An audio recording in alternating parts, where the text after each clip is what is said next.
নমস্কার বন্ধুরা, আমার এই ছোট্ট চ্যানেলে আপনাদের সবাইকে স্বাগতম। আজকে আমি ফুটন্ত গরম জলে ফুলকপি দিয়ে আপনাদের দারুণ স্বাদের একটা রেসিপি করে দেখাবো। আশা করি রেসিপিটা দেখার পর আপনাদের ভালো লাগবে। রেসিপিটা করার জন্য দেখতে পাচ্ছেন এখানে আমি একটা ফুলকপি কেটে ধুয়ে পরিষ্কার করে নিয়েছি। এখন এই ফুলকপিগুলো একটু সেদ্ধ করে নেব। তার জন্য দেখতে পাচ্ছেন একটা কড়াইতে আমি জল গরম করতে দিয়েছি। জলটা যখন ভালো করে গরম হয়ে যাবে তখন এই জলের মধ্যে দিতে হবে একটু নুনটা এই জলের সঙ্গে ভালো করে মিশিয়ে দিয়ে এই কপিগুলো দিয়ে দিতে হবে।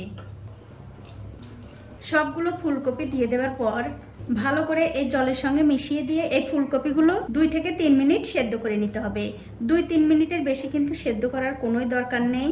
দেখুন 3 মিনিট মতো এই ফুলকপিগুলো আমি ভালো করে সেদ্ধ করে নিয়েছি, এগুলো হয়ে গেছে। এবারে জল থেকে খুব ভালো করে জল ঝরিয়ে তুলে নিতে হবে।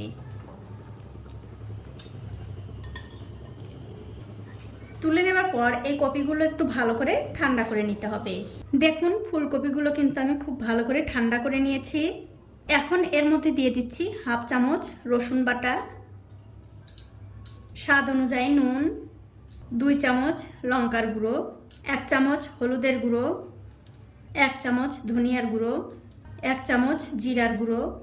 এবারে সব মশলা দিয়ে এই ফুলকপিগুলো একটু ভালো করে মাখিয়ে নিতে হবে।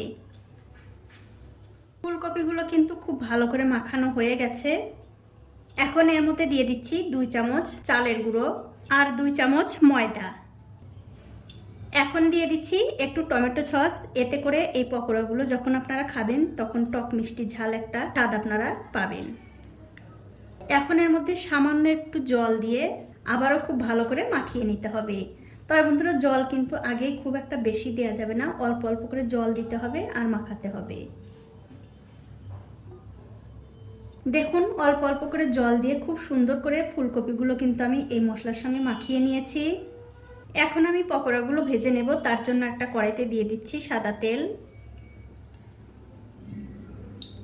কিছুক্ষণ পর যখন দেখবেন তেলটা খুব ভালো করে গরম হয়ে গেছে তখন একটা একটা করে ফুলকপি দিয়ে দিতে হবে। তবে এখন কিন্তু অবশ্যই গ্যাসের ফ্লেমটা লো টু মিডিয়ামে থাকবে। আর আমার এই ছোট্ট চ্যানেলটি যারা সাবস্ক্রাইব করেছেন তাদেরকে অনেক ধন্যবাদ, আর যারা সাবস্ক্রাইব করেননি তাদেরকে সাবস্ক্রাইব করে নেওয়ার অনুরোধ রইল। আর বন্ধুরা এই ফুলকপিগুলো তেলের মধ্যে দেওয়ার সঙ্গে সঙ্গে নাড়াচাড়া করার কোনোই দরকার নেই। কিছুক্ষণ পর যখন দেখবেন এক দিকটা হয়ে গেছে তখন অন্য দিকটা উল্টে দিতে হবে। দেখুন সবগুলো পকোড়াই কিন্তু আমি উল্টে দিলাম। আর এরকম করে উল্টে পাল্টে একটু ভালো করে ভেজে নিতে হবে। আর গ্যাসের ফ্লেমটা কিন্তু অবশ্যই লো টু মিডিয়ামে থাকবে। দেখুন এই পকোড়াগুলো কিন্তু আমি 4-5 মিনিট ধরে খুব ভালো করে ভেজে নিয়েছি। এগুলো ভাজা হয়ে গেছে। এখন আমি তেল থেকে খুব ভালো করে তেল ঝরিয়ে তুলে নেব। তুলে অন্য একটা প্লেটে রেখে দিচ্ছি। আর এই একই রকম করে কিন্তু সবগুলো পকোড়াই ভেজে নিতে হবে। তো এই দেখুন বন্ধুরা এক এক করে কিন্তু আমি সবগুলো পকোড়াই ভেজে নিয়েছি। আর এই পকোড়াগুলো কিন্তু আপনারা ডাল ভাত, মাছ ভাত, চা, কফি, মুড়ি সব কিছুর সঙ্গেই খেতে পারবেন। খেতে কিন্তু ভীষণ ভালো হয়। আর দেখতেই পাচ্ছেন কত সুন্দর, একদম নরম তুলতুলে।